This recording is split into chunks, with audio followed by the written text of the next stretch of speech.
ingin tahu yang lebih tinggi. Di tempat yang suportif, punya tujuan yang jelas, belajar bisa mandiri, di mana aja, kapan aja. Meretas lampaui batas usia, kemampuan, dan ketakutan dalam diri. Jadi orang yang percaya diri, berpikir kritis, dan kreatif. Dengan kesadaran sosial yang tinggi, dapat dipercaya dan mampu memberi solusi. Terima kasih, kami Binarian telah berhasil meretas batas ketakutan dan berani mengejar setiap mimpi. Saatnya kamu.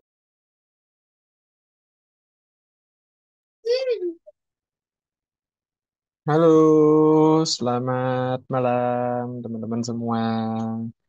Welcome kembali lagi gitu ya di event Binar One on One yang malam ini akan membahas tentang full stack web developer one on one. Nah, sebelumnya mungkin perkenalkan dulu, aku Dika yang malam hari ini akan jadi host dan nanti juga ada rekan dari Akademi Konsultan nih yang juga akan membantu sesi malam hari ini. Dan aku pengen nyapa dulu nih ke teman-teman semua sebelum kita mulai. Gimana, apa kabarnya? Sehatkah? Karena beberapa circleku sekarang lagi banyak kena DBD, ya mudah-mudahan teman-teman yang join di sini juga diberi kesehatan ya. Mungkin boleh dong reactionnya dulu nih, kabar hari ini gimana? Mungkin nggak sakit tapi di kantor lagi bingung, lagi pusing, boleh kasih reaction sedih gitu ya. Atau kalau misalnya lagi seneng banget, lagi dapat rezeki nomplok, lagi dapat project juga boleh banget nih dikasih emotnya. Oke, thank you teman-teman yang udah ngasih emotnya. Dan selamat datang ya buat teman-teman yang mungkin baru pertama kali join, yang baru mengikuti event di Binar One on One. Dan selamat datang kembali juga buat teman-teman binarian yang mungkin udah setiap minggu atau setiap bulan tuh selalu berpartisipasi ya dalam event-eventnya Binar. Nah, sebelum kita masuk nih ke pemaparan materi, aku pengen share dulu terkait dengan perkenalan ke Binar. Apa itu Binar gitu ya? Terutama ini buat teman-teman yang baru pertama kali join nih, aku izin mau memperkenalkan dulu tentang Binar ya. Oke, jadi Binar itu one stop career solution yang dimana teman-teman itu bisa belajar sekaligus mencari pekerjaan gitu ya. Kenapa? Karena Binar itu punya banyak banget program yang sudah dirancang untuk membantu teman-teman selain nanti dapat pembelajaran dan dapat ilmu, juga mempersiapkan teman-teman agar siap bekerja dan bersaing nih di industri ya, terutama industri tech tentunya. Nah, eh, di Binar One on One ini nanti salah satunya ya produk yang akan memberikan teman-teman upskilling atau materi-materi dengan pembahasannya itu materi bersifat basic, skill digital yang sifatnya basic, dan nanti akan disampaikan melalui 60 menit video learning dan akan diakhiri dengan sesi konsultasi dengan tim akademi konsultannya kita. Nah, selain Binar One on One yang malam hari ini teman-teman sudah ikuti, kita juga punya produk namanya Binar Bootcamp dan Binar Go. Nah, bedanya apa nih? Pertama, kalau Binar Bootcamp itu teman-teman itu belajar intensif dalam waktu kurang lebih 4 bulan, benar-benar intensif sehingga teman-teman memang dipersiapkan walaupun teman-teman belum punya basic yang kuat gitu ya di materi tersebut, tapi akan dipersiapkan untuk pada akhirnya nanti mempermudah teman-teman dalam mencari pekerjaan. Lalu kalau untuk Binargo itu adalah materi yang sifatnya lebih eh, apa ya, self learning gitu ya, jadinya eh, lebih balik lagi, jadi nggak intensif yang seminggu ada pertemuan atau ada jadwalnya, tapi teman-teman bisa mengakses materi Binar Go itu kapan saja dan di mana saja melalui Binar Apps gitu. Jadi memang dikhususkan buat teman-teman yang mungkin sulit berkomitmen waktu karena mungkin lagi sibuk atau lagi banyak pekerjaan, atau teman-teman yang memang suka belajar di waktu-waktu yang ya random gitu ya, jadi kayak tiba-tiba sebelum tidur atau bangun tidur tuh eh, boleh banget gitu ya teman-teman cobain ikut Binargo ini gitu. Dan selanjutnya juga buat teman-teman yang belum punya aplikasi Binar juga langsung aja download nih sebelum acaranya selesai. Kenapa? Karena nanti di akhir sesi aku akan sharing kode voucher Binargo gratis untuk course Getting Job in Tech. Nah, course Getting Job Intake ini merupakan salah satu pilihan course dari Binargo yang hanya bisa diakses dari aplikasi.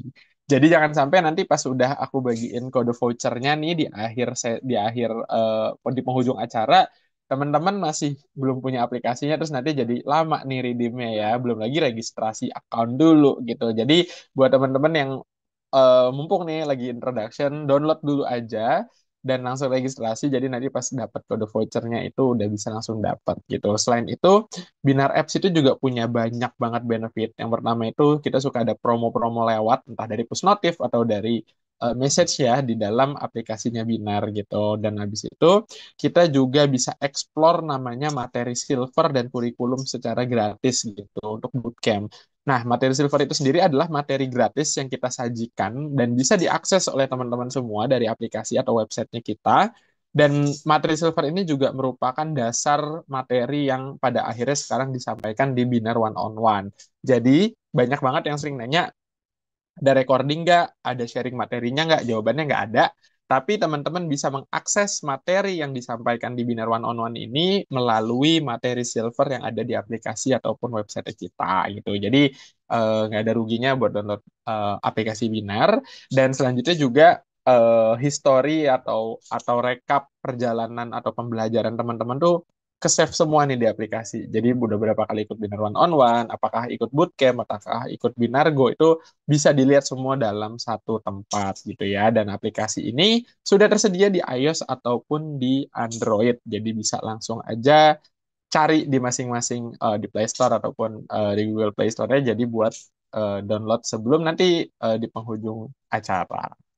Nah, sebelum mulai aku juga mau menyampaikan dulu ini beberapa rules yang biasanya kita sebut dengan berbinar atau belajar bareng binar yang dimana nanti pada sesi kali ini akan ada beberapa rules yang mungkin teman-teman bisa ikuti ya untuk memperlancar sesi kali ini. Yang pertama adalah materi ini sifatnya interaktif atau dua arah sehingga nanti teman-teman bisa mengajukan pertanyaan atau mungkin kalau ada yang masih bingung di sesi konsultasi juga bisa berdiskusi.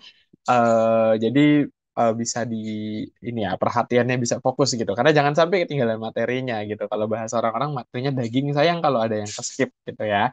Lalu yang kedua ini yang udah aku sampaikan tadi, kita tidak ada recording, jadi yang mau nyatet-nyatet, monggo dipersiapkan dari sekarang catatannya, atau kalau mau pakai laptop, mau pindah dulu juga boleh, pindah ke laptop gitu, karena tidak ada recording yang kita share.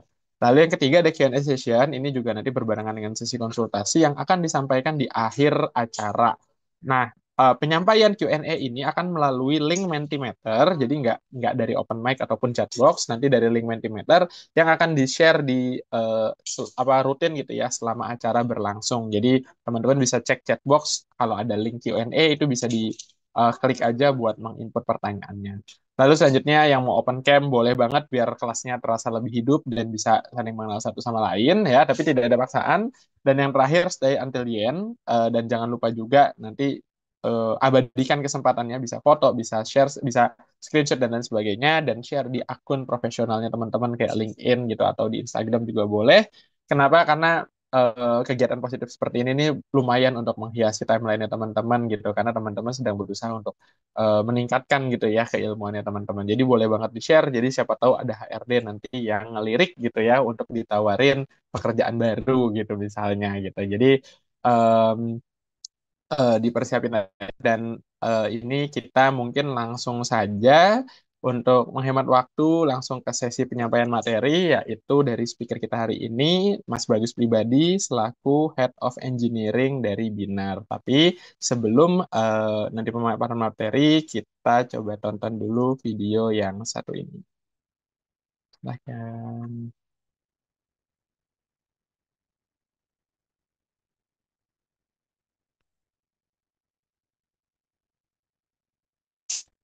Menyambut teman-teman semuanya yang ingin belajar dan mengasah potensi skill digital di Binar lewat Binar Bootcamp. Binar Bootcamp adalah program pelatihan digital skills yang dapat menjawab kebutuhan industri digital secara intensif, mulai dari 2 bulan hingga 6 bulan bersama pengajar yang sudah memiliki pengalaman di bidangnya lebih dari 5 tahun.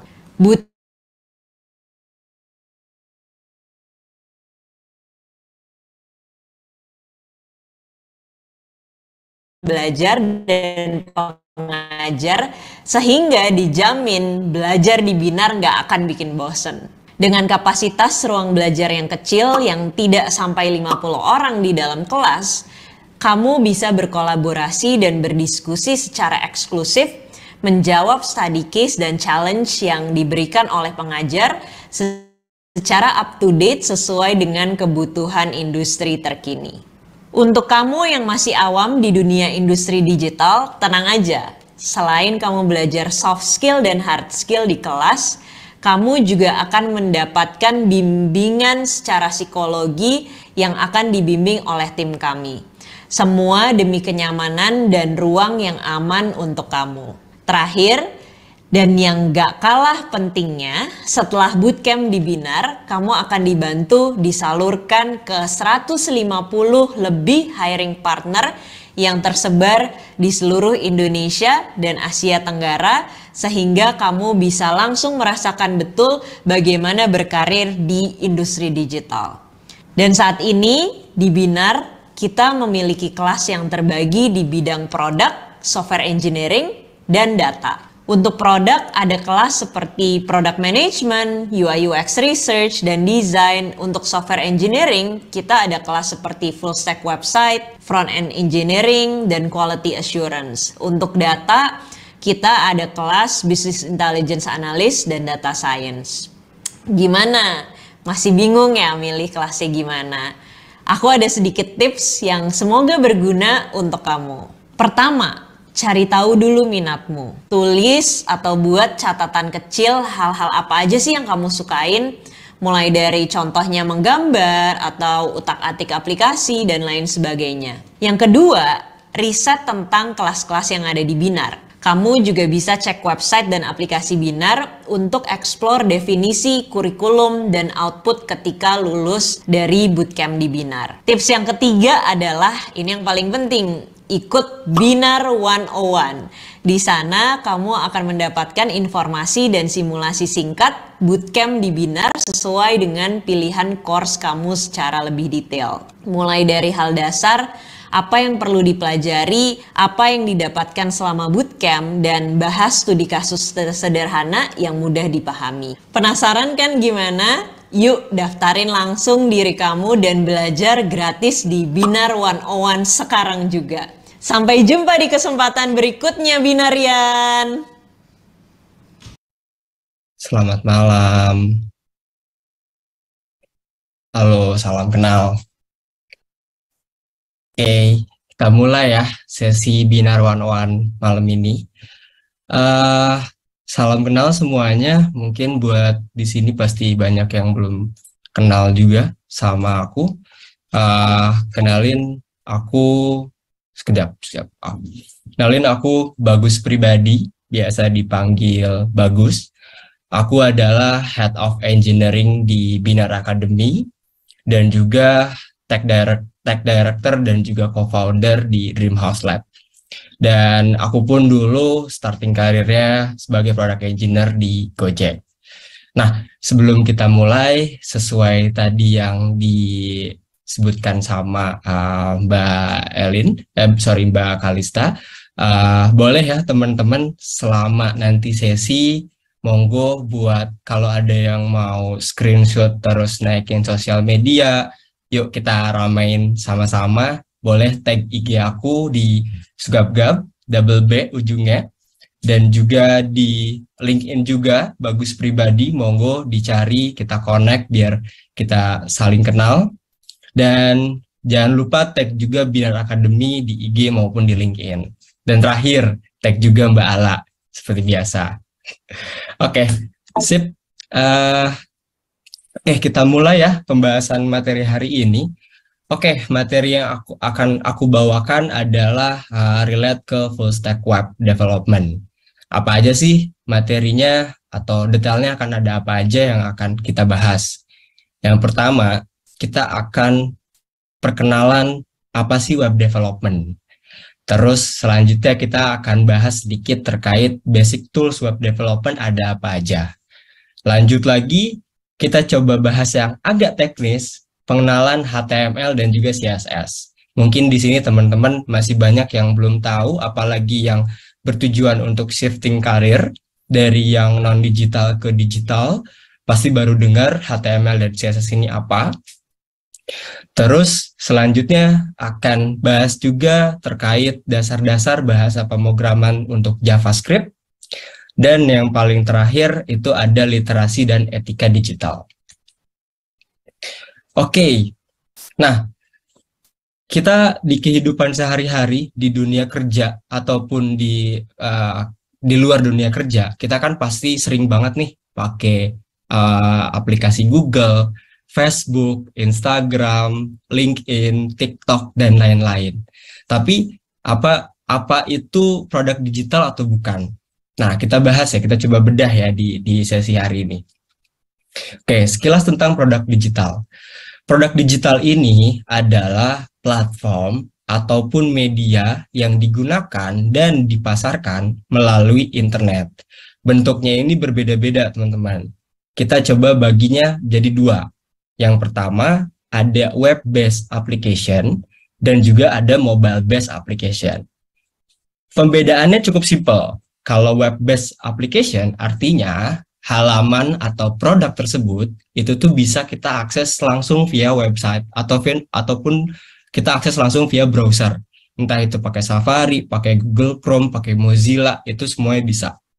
Nah, kalau mobile-based application artinya produk tersebut atau halaman-halaman di produk tersebut bisa kita akses, tapi kita harus mendownload aplikasinya dulu melalui application store, yaitu Play Store untuk Android dan juga App Store untuk iOS.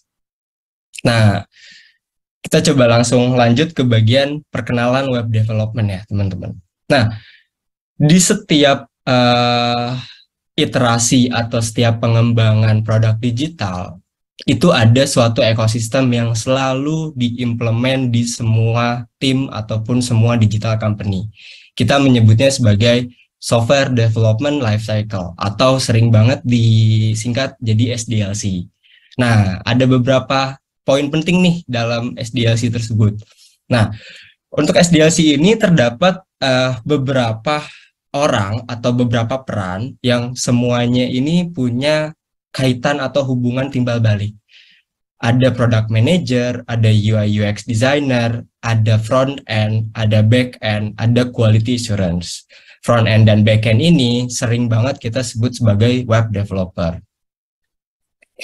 Oke. Nah, ini aku coba jelaskan satu-satu perannya ya. Ini kita coba pecah. Ada 5 karyawan dengan 5 job role berbeda sesuai SDLC dan ada detail dari peran masing-masing role tersebut.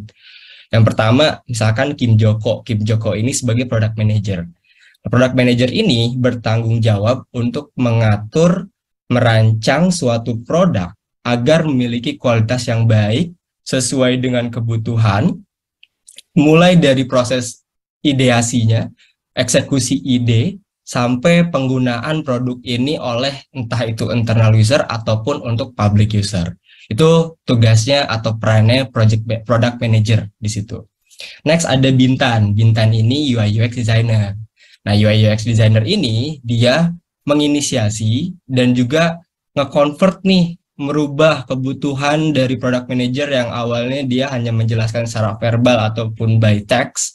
Biasanya kita sebutnya product manager ini harus bikin PRD, product requirement dokumen, di mana isinya adalah tujuan untuk produk tersebut apa, untuk nutupin matriks apa, untuk kebutuhan seperti apa. Nah, itu PRD akan dibuat sama product manager, dan PRD ini akan diubah menjadi desain oleh tim UI UX designer.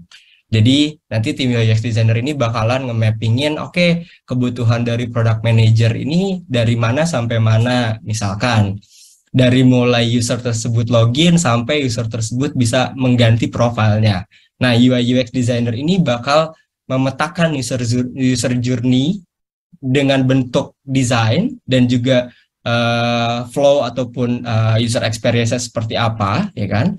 Di mana user tersebut akan masuk ke halaman login, di login ini harus masukin user password sampai nanti bisa masuk ke produknya atau ke platformnya ataupun ke websitenya, dan dia bisa ngelihat profilingnya mereka. Nah, itu pekerjaannya UI UX designer, tapi hanya sebatas desain dan juga concepting. Next ada Sabrina. Nah, Sabrina ini web developer, tapi dia front end. Tugas dari Sabrina ini adalah membuat tampilan produk yang sudah dirancang oleh UI UX designer. Contoh misalkan UI UX designer sudah bikin desainnya pakai Figma atau pakai Zeppelin. Nah, Sabrina ini harus bikin code yang dimana dia itu bisa menampilkan desain yang sama banget seperti yang dibikin sama UI UX designer, dan juga dihubungkan dengan API yang akan dikerjakan sama backend engineer. Satu sama lain ada kaitannya dong jadinya. Dari UI UX designer ke web developer front end, nanti nextnya ke backend dan juga ke QA. Kita lanjut bahas yang backend. Mas Gun. Mas Gun ini web developer juga, tapi dia sebagai backend. Nah, perannya Mas Gun, dia bakalan merancang skema database dan membuat API atau Application Programming Interface, yang dimana API ini berguna untuk menjalankan suatu fungsi berdasarkan flowchart atau user journey yang telah dirancang oleh UI UX designer dan juga product manager nantinya. Dan yang paling terakhir ada Jimmy. Nah, Jimmy ini quality assurance. Quality assurance perannya dia bakalan memastikan apa yang dibikin sama web developer front end dan juga back end ini pertama minim bug, tidak error, dan juga sesuai dengan ide atau sesuai dengan konsep yang sudah dikerjakan atau dibuat oleh product manager dan juga UI UX designer.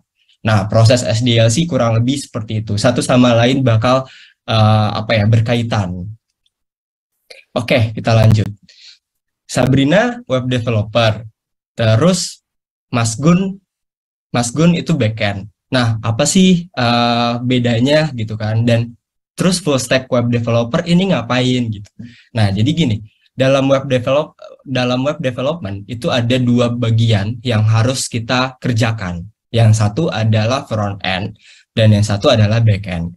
Kalian teman-teman semua di sini sebenarnya bisa pilih salah satu, mau ke back end ataupun jadi front end engineer atau front end developer.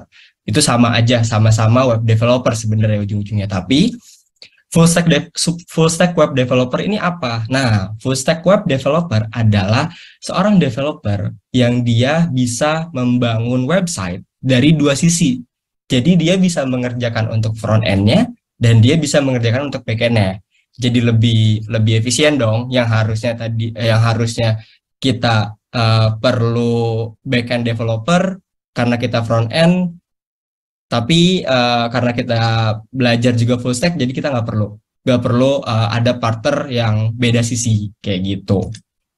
Nah, ini kita coba mappingin. Aku coba mappingin di sini apa sih keahlian untuk front end dan juga keahlian untuk back end. Nah, keahlian untuk front end intinya dia menguasai beberapa language yang dimana language ini berfungsi atau dapat menampilkan suatu tampilan dalam suatu website. Nah, ini ada 3 language yang bisa dibilang mandatory untuk front end, yaitu ada JavaScript, CSS, dan juga HTML. Itu kalian wajib untuk tahu fungsi dari masing-masing language ini seperti apa, dan cara menggunakannya seperti apa. Lalu masih di front end, menguasai juga setidaknya salah satu framework. Di antaranya ada React.js, ada Vue.js, ada Angular, dan masih banyak yang lain. Jadi, kenapa sih kita harus pelajarin language dan juga kita harus pelajarin juga framework? Nanti akan dijelasin lebih detail ya. Tapi intinya, perbedaannya adalah language ini adalah bahasa pemrogramannya, ya kan? Ibaratnya bahasa ketika kita mau ngomong gitu ya. Nah, kalau framework ini kayak struktur dari bahasanya. Strukturnya ini kayak let's say kayak emang bahasanya slang kah, atau misalkan emang bahasa baku kah, harus SPOK kah, kayak gitu. Nah, itu adalah frameworknya. Lalu yang paling terakhir untuk front end adalah dapat mengimplementasikan desain dengan sebaik mungkin, karena itu cukup challenging untuk front end dan biasanya banyak banget nih kayak antara UI UX designer dan front end engineer atau front end developer nih beda paham. Karena bisa dibilang oh UX desainnya ini terlalu susah buat dikerjakan dari sisi code-nya. Nah, sedangkan itu memang kebutuhannya. Sering banget yang kayak gitu. Jadi keahlian paling pentingnya itu adalah kita dapat mengimplementasikan desain yang diberikan UI UX team benar-benar sesuai dan juga dari code-nya nggak berantakan atau cukup baik juga. Next, kita geser ke keahlian backend. Nah, backend ini setidaknya kita perlu menguasai salah satu bahasa pemrograman yang bisa digunakan untuk membuat web API ataupun API. Contohnya ada Ruby, ada Python, ada JavaScript, ada PHP, ada Golang, dan masih banyak yang lainnya. Setidaknya kita bisa menguasai salah satu bahasa pemrograman, tapi ini notes dari aku sendiri buat teman-teman terutama yang mau memulai pembelajaran terkait dunia software.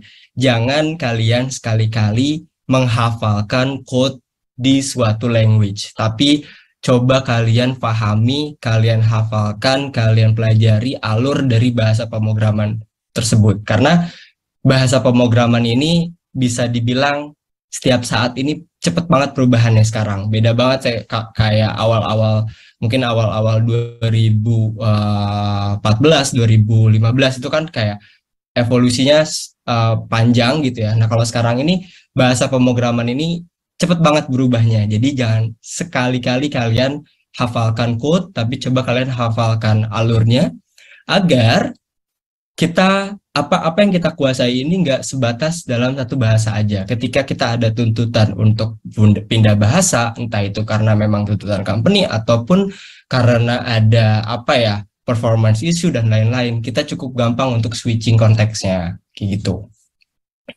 Lalu next, menguasai DBMS, baik SQL maupun non-SQL. Yang SQL ini contohnya ada Postgre, ada MySQL, dan yang lain-lain. Dan untuk non-SQL ini ada MongoDB, terus dan juga ada yang lain kayak gitu.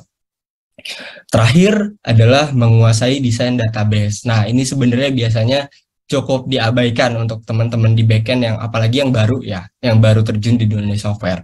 Mereka nggak terlalu memperhatikan structure dari database yang mereka bikin. Oke, untuk pembuatan produk yang skala kecil itu masih aman untuk tidak diperhatikan. Tapi ketika kita mau bikin aplikasi atau misalkan produk digital dengan skala besar, let's say kita mau bikin aplikasi binar, kita mau bikin aplikasi kayak Tokopedia misalkan. Nah, desain database ini cukup matters buat kita setup sebagus mungkin di awal, karena itu bakal impact ke produk yang kita build dari sisi performance dan juga scalability dari produk tersebut, kayak gitu. Next, nah tadi kan kita sempat bahas ya, adanya SDLC. Yang tadi kita bahas adalah perannya ada siapa aja sih dalam SDLC. Nah, ini kita coba bahas SDLC ini metodenya seperti apa sih, dan lebih detailnya itu untuk apa, flow-nya seperti apa. Nah, SDLC ini ada dua metode umum yang sangat sering digunakan di digital company. Yang paling pertama adalah waterfall, dan yang kedua ada agile. Nah, waterfall ini artinya pengembangan yang terjadi secara berundak atau benar-benar bertahap. Satu selesai dari requirement-nya benar-benar full end-to-end selesai, baru pindah ke design, baru pindah ke development, testing, deployment. Itu satu-satu semua. Jadi benar-benar the whole end-to-end produk atau fitur yang kita mau bikin itu harus selesai dulu. Nah, itu waterfall. Ada juga yang konsepnya agile. Nah, agile ini menekankan kecepatan dalam pengembangan produk dengan iterasi pada setiap prosesnya. Contoh, kita mau bikin login fitur. Nah, kalau konsepnya waterfall, bisa aja kita nungguin bener-bener requirement login fitur ini bukan cuman yang manual login, kita implement yang login by Google, by Gmail, login by Apple. Nah, itu tunggu semua selesai dulu, baru kita kerjakan. Nah, itu konsepnya waterfall. Kalau agile, let's say kita mau bikin login fitur dengan tiga cara yang tadi, 3 user journey yang tadi. Kita implement dulu yang manual login. Habis itu selesai rilis, baru kita lanjut ke login by Gmail, terus lanjut lagi login by Apple. Nah, itu agile karena kita menekankan kecepatan dan apa yang kita deliver ke user itu benar-benar dengan konsep fitur sekecil mungkin tapi sesuai dengan kebutuhan user tersebut. User di sini bisa internal user, bisa juga public user, seperti itu. Nah, next, di dalam SDLC sendiri ada yang namanya environment nih, teman-teman. Nah, environment ini bisa dibilang ini tuh adalah tempat ataupun kayak wadah gitu ya. Atau lebih teknisnya lagi server, infrastructure, di mana developer menulis code atau menyimpan code mereka agar bisa diakses. Nah, setiap dalam satu proses SDLC itu ada beberapa environment. Kalau aku biasanya dan yang aku sering temukan itu biasanya ada minimal banget ada 3 environment. Yang paling pertama development environment atau kalau aku biasanya lebih familiar dengan playground kita nyebutnya. Karena di situ adalah tempat developer bermain dengan code mereka, mau masih ngebug, mau masih error, gak mikir, yang penting kita naikin dulu biar kita bisa tes untuk internal. Itu development ataupun playground.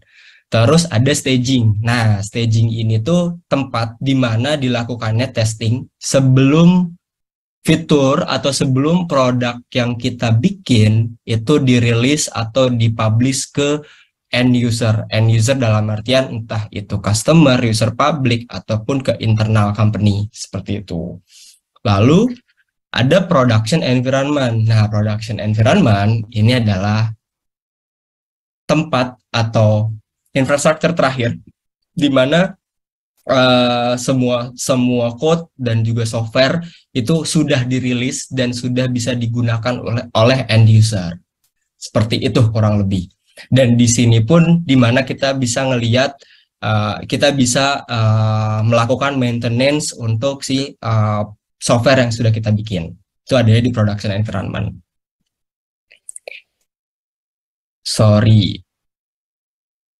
Oke, kita lanjut. Kita lanjut ke materi yang selanjutnya adalah tech stack dan tools web development. Nah, apa sih tech stack? Tech stack ini merupakan pemahaman teknis yang meliputi bahasa pemrograman, logika, dan juga algoritma, dan juga pemrosesan datanya seperti apa. Sedangkan tools adalah software application yang digunakan dalam proses pembuatan aplikasi. Ini kita bisa bedain. Tech stack ini ya tadi aku bilang ada bahasa pemrograman, ada Node.js, ada PHP, ada Python, ada juga Golang. Nah, itu language dan itu termasuknya tech stack.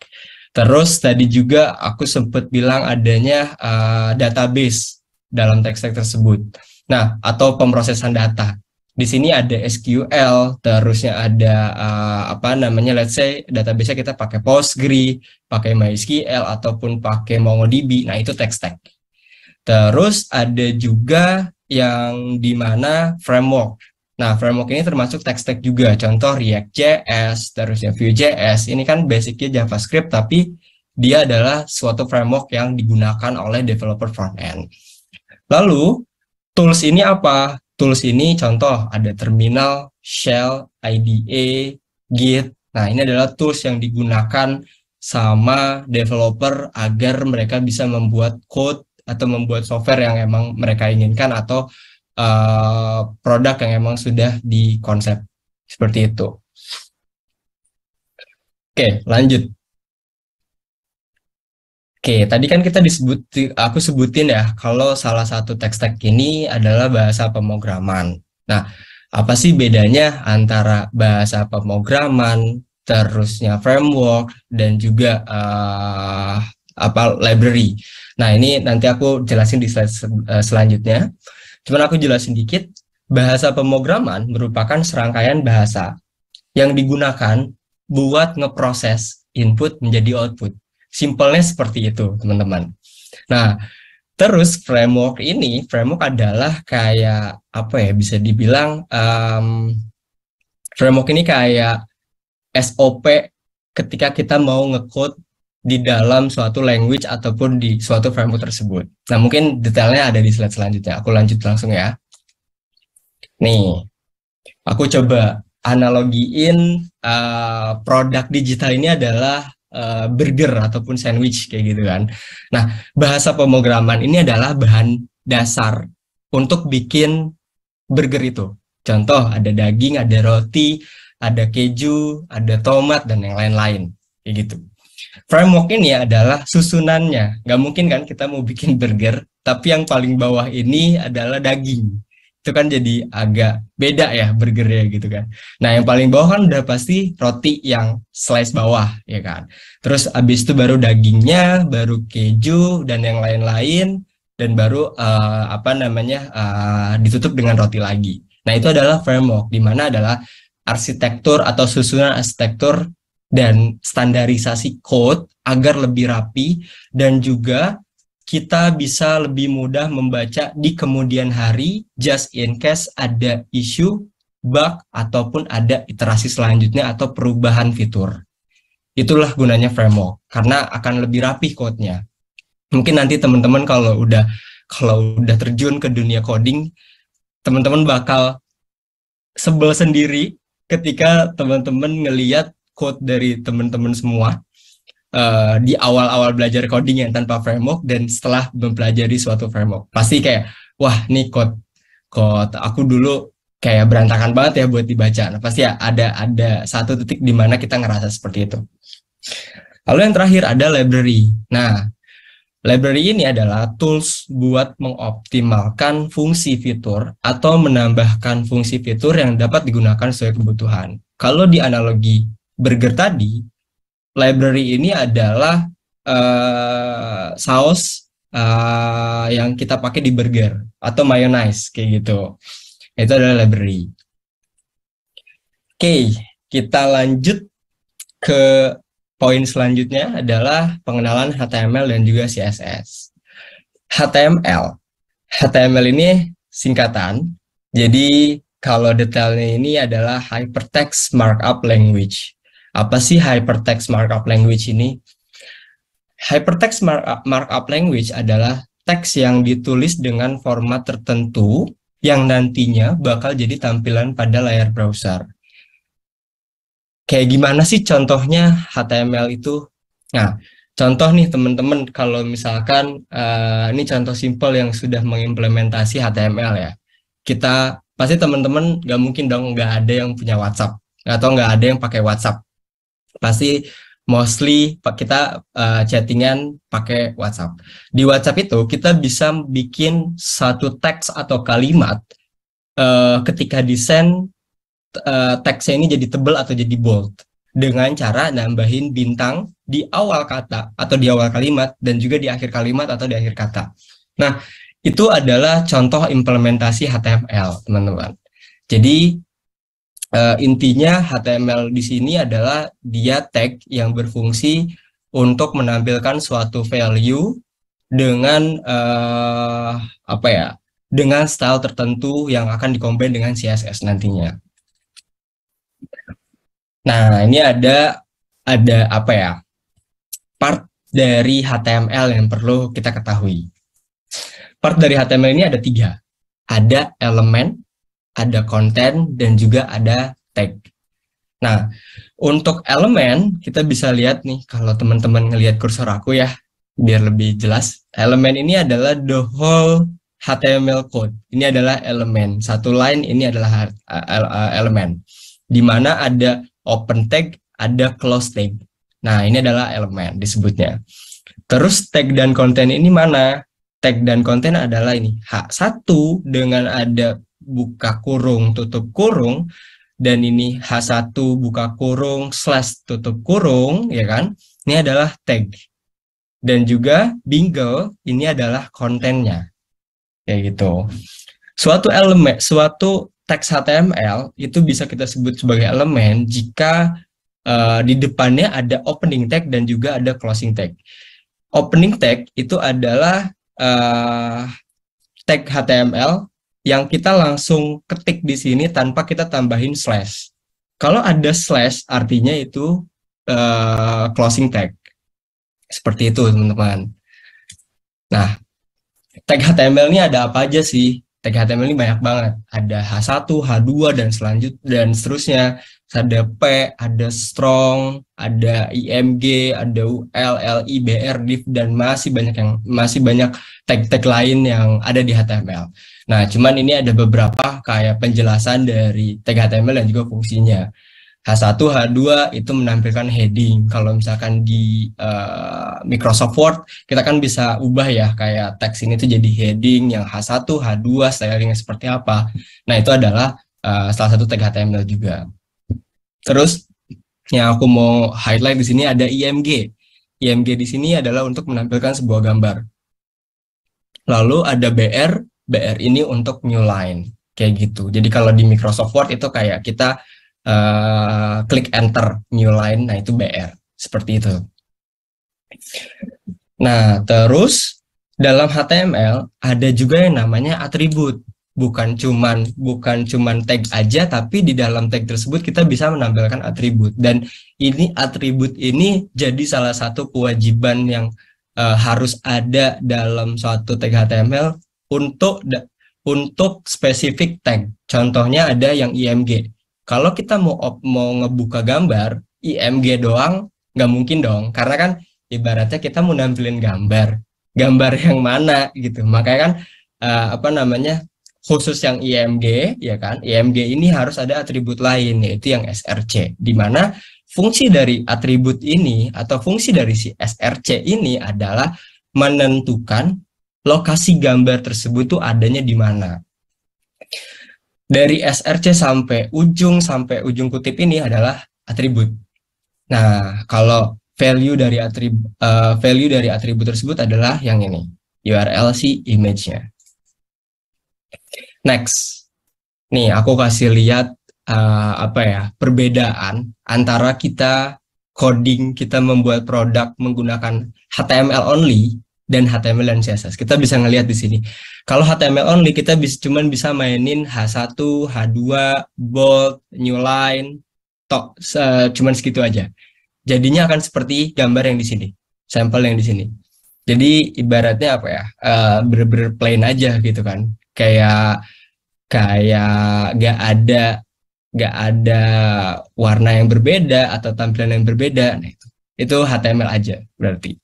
Nah, kalau yang kanan ini adalah HTML plus CSS. HTML plus CSS ini kita bisa ngebedain tiap huruf ini beda-beda warna. Kita bisa bikin custom form yang mana di kirinya ada icon, di kanannya ada button. Terus kita bisa bikin CTA button ketika diklik ini berubah warna kah atau di disable kah. Nah, itu ada HTML. Itu artinya pembuatan si front end-nya menggunakan HTML plus CSS. Oke, tadi kita bahas nih perbedaan antara HTML only dan HTML plus CSS. Tapi aku belum sempat jelaskan CSS ini apa. Nah, CSS ini adalah Cascading Style Sheet. Cascading Style Sheet merupakan mekanisme yang mengatur gaya ataupun style pada halaman web agar memiliki visual yang menarik. Again, kenapa tadi ada perbedaan HTML only dan HTML plus CSS? Karena tujuan CSS ini adalah kayak ibaratnya additional untuk si HTML ini agar tampilan website kita lebih menarik, nggak plain text doang. Nah, itu gunanya CSS. Dan karena kita yang tadi aku bilang kita bikin produk ini sesuai arahan dari PM dan juga UI UX designer, di mana tampilannya pun nggak mungkin hanya plain text doang. Artinya kita mau nggak mau harus menggabungkan antara HTML dan CSS. Nah, dalam CSS sendiri ini ada beberapa aturan, teman-teman. Aturan CSS ini ada selector, ada property, ada juga value. Selector ini adalah elemen atau bagian yang mau dipilih untuk diterapkan properti tertentu.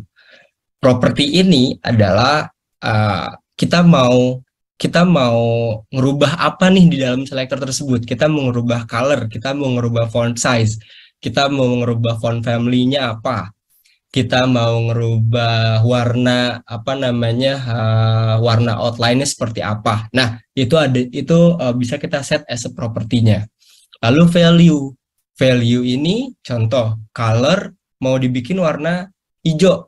Nah, si hijaunya ini adalah value-nya. Misalkan font size mau bikin 20 pixel. Nah, 20 pixel adalah value-nya. Visualisasinya kurang lebih seperti ini. Untuk kita bedah nih, H1 ada buka kurung kurawal, ada ada property, ada value property, value, terus ada tutup kurawal lagi. Selector itu adalah ini, H1. Artinya, setiap tag HTML yang menggunakan H1, color-nya ini bakalan hijau, dan font size-nya ini akan 20 pixel. Itulah gunanya CSS. Property yang tadi aku bilang, color, font size, terus lebar, tinggi, dan lain-lain itu property. Value, ini hijau, 20 pixel, itu adalah value-nya. Oke, nah gimana ya proses hingga struktur yang tadi menghasilkan tampilan web yang ciamik. Nah, mungkin teman-teman bisa lihat sendiri di slide yang aku share ini. Flow prosesnya adalah browser ini mengubah HTML dan CSS menjadi DOM. DOM ini apa? DOM ini adalah dokumen object model. DOM mewakili dokumen dalam memori komputer. Lalu, browser itu akan menampilkan konten DOM. Yang mana nanti konten DOM ini bisa dilihat via browser dan tampilannya sesuai dengan apa yang kita code, apa yang kita masukkan di dalam HTML dan juga CSS yang kita bikin. Kurang lebih seperti itu untuk flow proses gimana sih dari HTML, terus adanya HTML, ada CSS, terus tiba-tiba bisa dibuka di web gitu kan. Oke. Nah, ini ada beberapa cara nih kolaborasi antara HTML dan juga CSS. Caranya ini biasanya dibagi atau bukan dibagi ya, ada 3 macam cara. Paling pertama adalah style sheet-nya ini eksternal atau file CSS eksternal, terus ada file CSS yang internal atau style sheet internal, dan juga inline style. Nah, pendetailannya kurang lebih, kalau style sheet-nya eksternal, artinya cara kerja HTML dan CSS atau code-nya ini masing-masing beda file, teman-teman. Jadi CSS punya file sendiri, HTML punya file sendiri. Nanti HTML-nya itu harus nge-load file CSS yang terpisah tersebut. Yang kedua, ada style sheet internal. Nah, kalau style sheet internal ini satu file, walaupun formatnya HTML atau type-nya ini HTML, tapi di atasnya atau di dalam filenya ini terdapat styling code atau CSS code yang tergabung dalam file yang sama dengan HTML code-nya juga kayak gitu. Itu style sheet internal. Terus ada juga yang inline style. Nah, inline style ini artinya elemen CSS ini dimasukkan langsung ke dalam tag HTML, dan elemen tersebut hanya bisa berpengaruh atau tampilannya bisa kelihatan khusus untuk tag tersebut, nggak secara global. Kalau yang tadi kita bikin, yang tadi ada contohnya, ini secara global, artinya semua H1 ini akan hijau dan 20 pixel.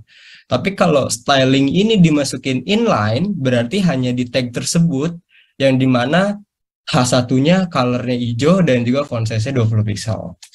Kurang lebih seperti itu, teman-teman.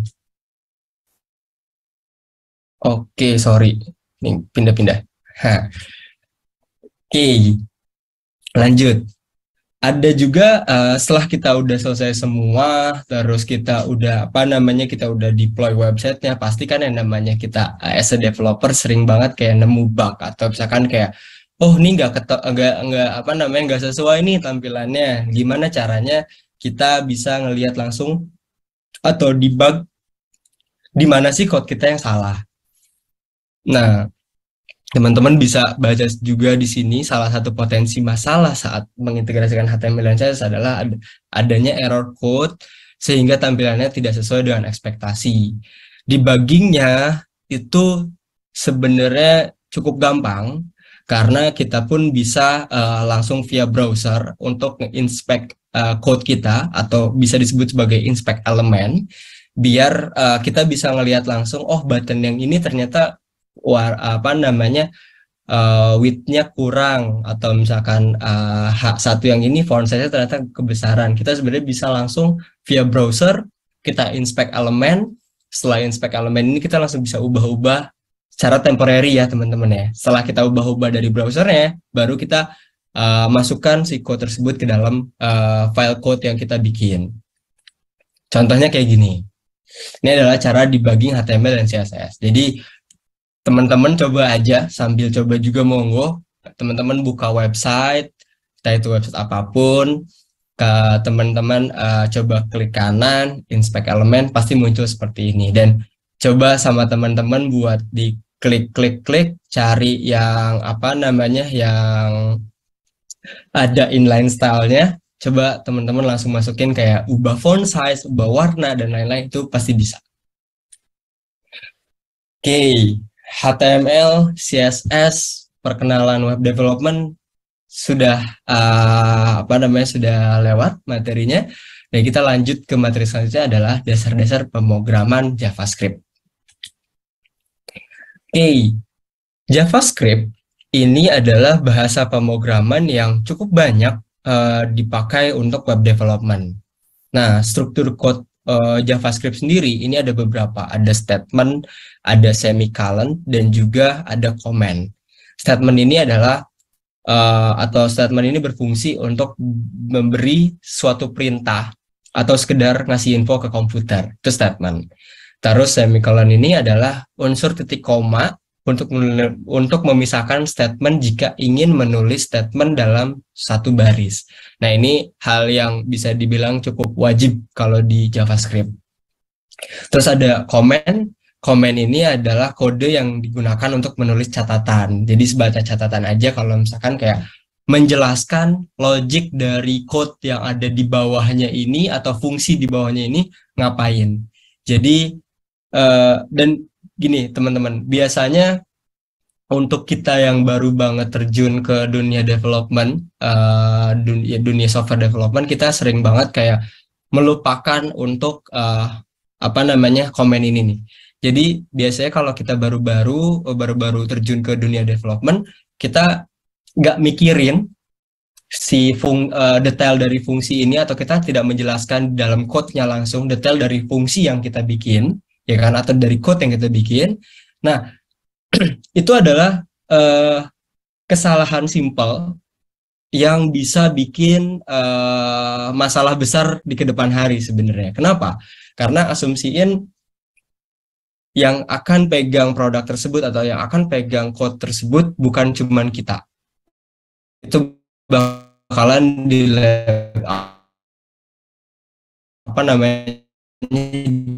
diassign ke orang lain. Ke code ini tuh sebenarnya ngapain? Beda dengan kita taruh komennya di atas, oke, fungsi di bagian bawah ini artinya untuk saving data user ke dalam database. That's it. Ketika orang lain ngelihat, mereka bakal langsung paham. Oh, ini adalah untuk saving data user ke database. Dan mungkin kalau untuk orang lain agak kejauhan, kita asumsiin sebagai kita sendiri. Contoh, ada code yang awal banget kita bikin untuk saving data user.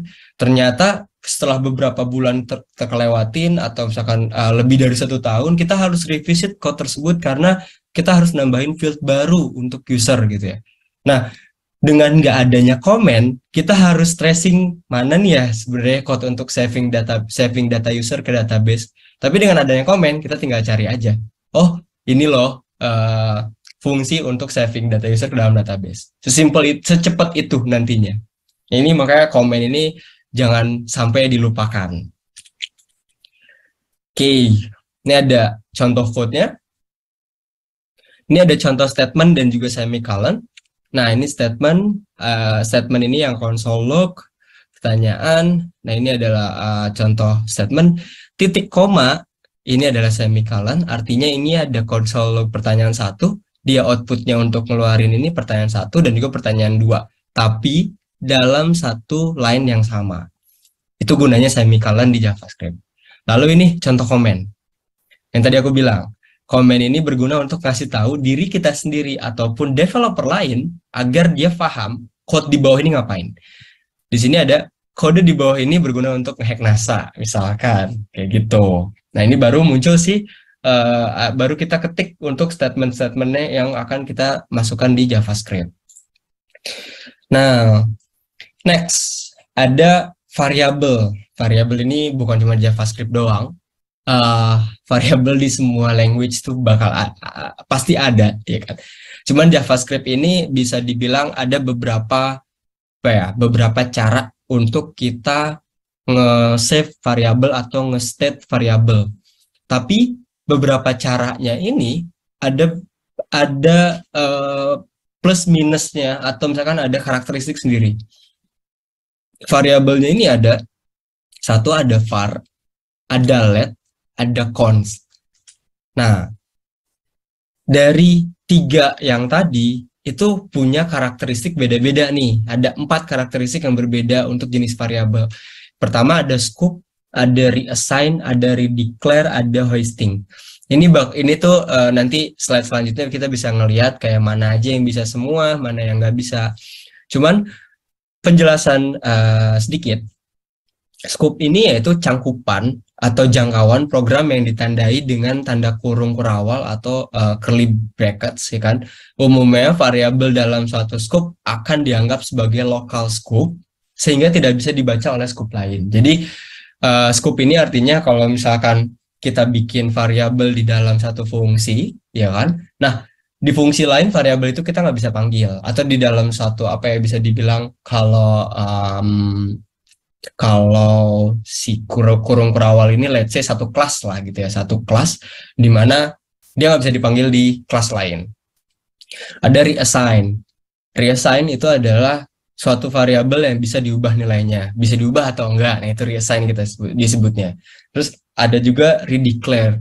Nah, redeclare ini adalah suatu variabel ini bisa dideklarasi ulang nilainya atau tidak. Yang terakhir ada hoisting. Hoisting ini kondisi suatu variabel yang sudah dideklarasikan tapi belum punya nilai. Nah, itu bisa atau enggak. Nih, teman-teman bisa ngelihat perbedaan dari karakteristik ketiga variabel di JavaScript. Ada var, ada let, ada cons. Nah, kalau var, scope-nya ini bisa global ataupun lokal. Terus ada block. Nah, ini tuh berarti ini dia nggak bisa di-set nggak bisa di-set lokal ataupun global gitu. Itu emang cuman di situ aja kayak gitu. Cuman di kurawal yang sama atau kelas yang sama. Terus ada redeclare. Redeclare ini untuk var dia bisa, let ini dia nggak bisa, cons ini dia nggak bisa.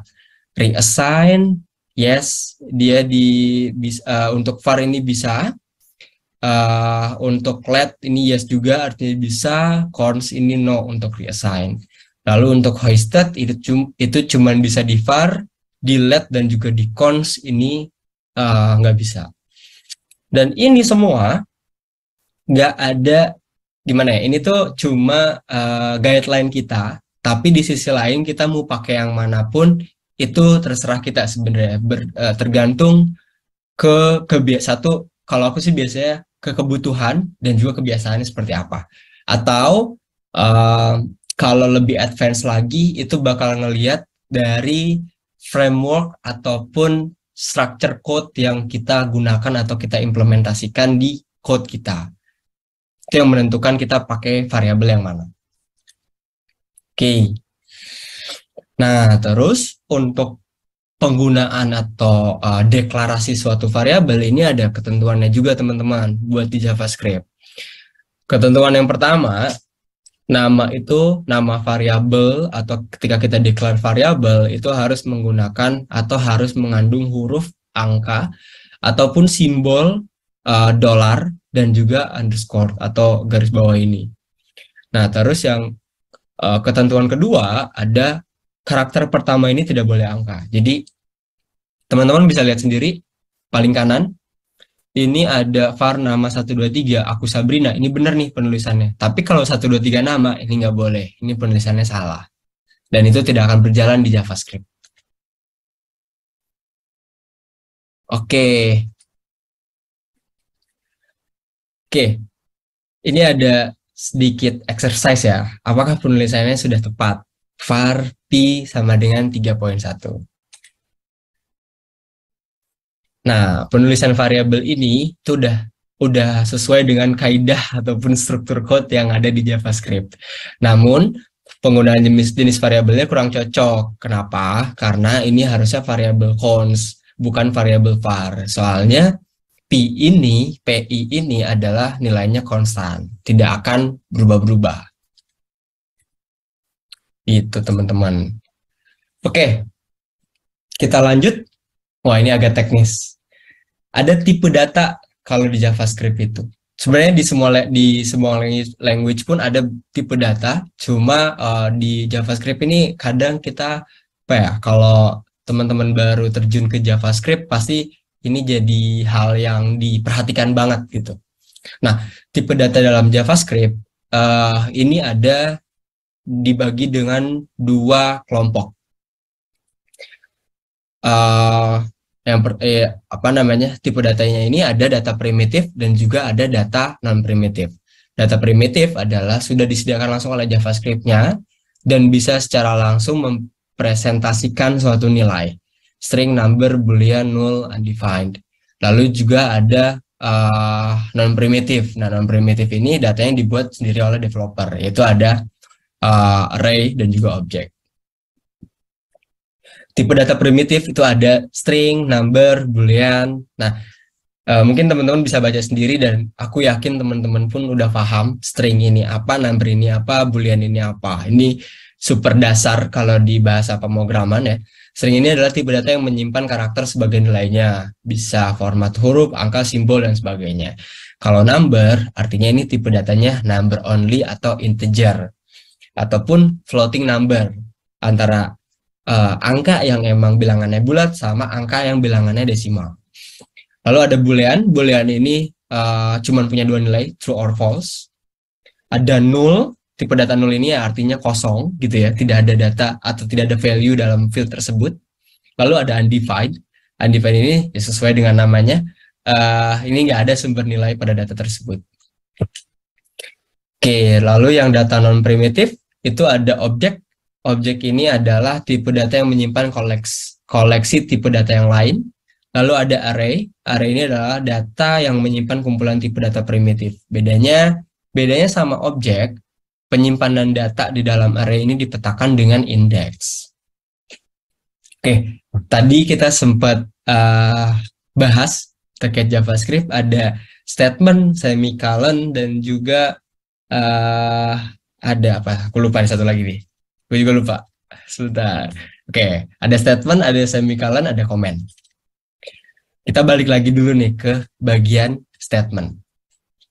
Nah, statement ini adalah sintaks yang berfungsi untuk memberi suatu perintah atau sekedar ngasih info ke komputer. Contohnya yang dari tadi ada screenshot example code itu adalah console log. Nah, console log ini adalah kalau di PHP itu adanya echo, ECHO. Nah, itu sintaks juga ya kan. Gunanya apa? Gunanya adalah untuk memerintahkan komputer untuk mencetak kata yang kita state di dalam konsol, di dalam sintaksnya yang diawali dengan kutip, diakhiri dengan kutip juga. Meaning kalau di sini ada console log hello world, artinya komputer itu akan ngerun teks hello world. Seperti itu teman-teman. Nah, apakah statement tersebut mengandung ekspresi? Jawabannya tidak. Karena statement console log hanya mengandung pernyataan hello world. Sementara sebuah statement dapat dikatakan mengandung ekspresi apabila terdapat sintaks yang menghasilkan sebuah nilai. Kita lihat, ini ada contohnya. Nah, ini adalah statement yang mengandung ekspresi. Ini adalah statement yang mengandung ekspresi. Statementnya ini adalah var x. Kita ngedeclare variabel dengan nama x. Ekspresinya apa? Ekspresinya adalah 9 plus 8. Nah, itu baru kita bisa bilang kalau misalkan statement yang kita bikin adalah statement yang mengandung ekspresi. Nah, expression-nya jadi kurang lebih seperti ini. Artinya, kalau misalkan kita kita lihat si var x ini bukan 9 plus 8, tapi ketika kita panggil lagi si x-nya, variabel x, itu bukan muncul literally text 9 plus 8, tapi munculnya adalah 17. Seperti itu, teman-teman. Itu yang disebut ekspresi. Oke, kita udah ada di penghujung materi, meaning kita ini terkait literasi dan etika digital. Ini, oke. Secara umum, literasi ataupun etika digital ini ada 4 prinsip etika. Pada 4 prinsip etika ini kita perlu implement ketika kita mau mengembangkan suatu web atau aplikasi. 4 prinsip etika ini ada apa aja? Yang paling pertama, web dan aplikasi harus dapat diakses oleh semua pengguna, yang artinya pengguna yang memang kita tentukan.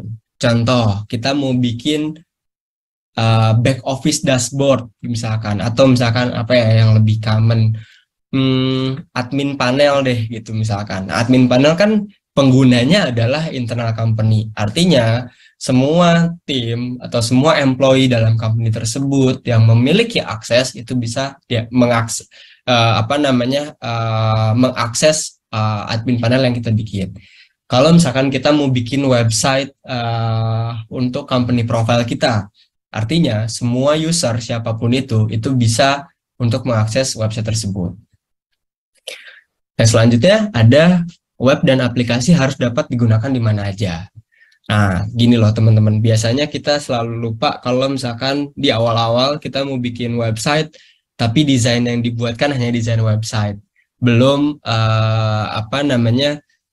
desain website ini belum dilihat kayak tampilan di mobilnya kan seperti apa, dan proses loading time selama apa, apakah cuma orang-orang Jakarta aja yang bisa akses, atau misalkan semua bisa akses, dan dengan device apa aja, itu perlu kita define di awal.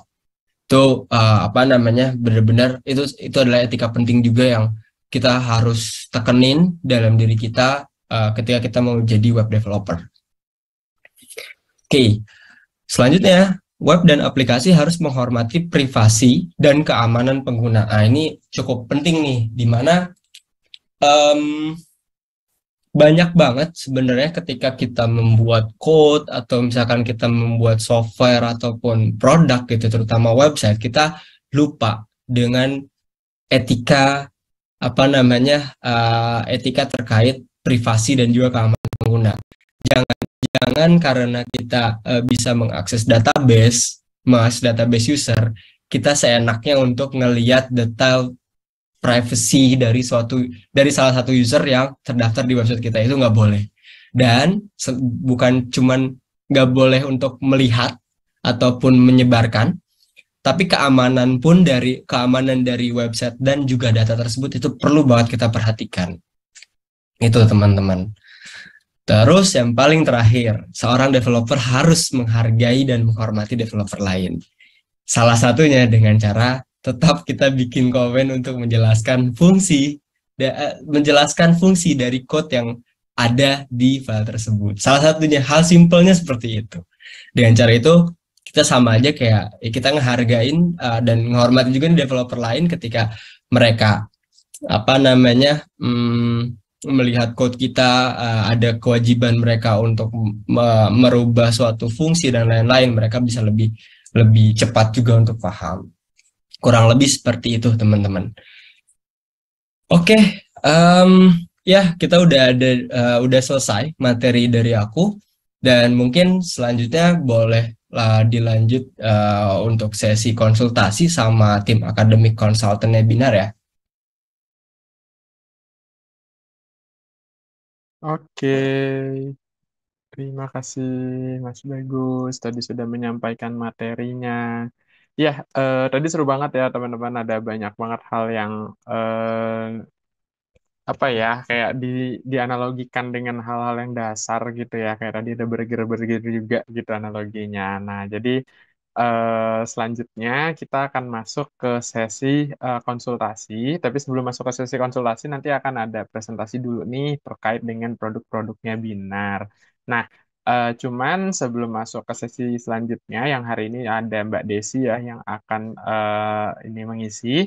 Aku juga mau ngingetin kalau nanti jam 9 malam teman-teman akan dikirimkan feedback form baik di email ataupun yang daftar melalui aplikasi. Dan nanti teman-teman eh, diusahakan langsung mengisi feedback formnya ya. Kenapa? Karena syarat untuk diterbitkan sertifikat Binar One on One hari ini adalah melengkapi feedback formnya. Jadi pastikan juga nama dan informasi yang tercantum di feedback form itu adalah informasi yang benar. Kalau nggak nanti repot ngurus perubahan sertifikatnya. Oke, mungkin langsung aja Mbak Desi untuk mengisi presentasi yang lanjut nanti sesi konsultasi ya. Silakan Mbak Desi. Oke, thank you Mas Dika sebelumnya. Um, Halo teman-teman, kenalin nama aku Desi dan di sini aku sama Mas Dika mau presentasikan sedikit informasi mengenai bootcamp di Academy dan juga ada satu program baru dari Binar yang mana nanti program ini akan sangat membantu teman-teman untuk lebih upskilling mengenai sesuatu yang berkaitan dengan digital IT. Sebelum itu aku akan ngejelasin yang pertama dulu, yakni tentang Binar Bootcamp yang ada di Binar. Nah, kenapa sih apa kayak hal-hal apa aja sih yang membuat Binar beda dari kelas bootcamp lain? Yang pertama adalah materinya sesuai dengan industri. Seperti yang teman-teman tahu bahwa program bootcamp yang dibuat oleh Binar ini sangat menyesuaikan dengan kebutuhan hard skill dan juga soft skill yang saat ini jadi demand-nya perusahaan. Jadi setiap kurikulum yang dibuat oleh Binar dipastikan sudah fit in dan sudah sesuai dengan standar yang mana menjadi demand di perusahaan yang ada di Indonesia terutama. Dan yang kedua itu, Binar ini ada yang namanya end-to-end career platform. Nah, untuk produk Binar, kita memastikan untuk produk Binar ini saling terkait satu sama lain, supaya nanti teman-teman semua pada saat sudah lulus dari bootcamp, teman-teman semua bisa langsung daftar ke perusahaan yang memang sudah menjadi incaran teman-teman semua dengan mempersiapkan CV dan juga portofolio yang sudah didapatkan ketika belajar bootcamp di Binar. Yang ketiga, hal yang membuat Binar itu beda dari yang lain adalah biayanya, aku bisa bilang sangat affordable ya teman-teman, karena memang untuk biaya sendiri kita memastikan bahwa biayanya sesuai dengan benefit yang akan teman-teman dapetin nantinya.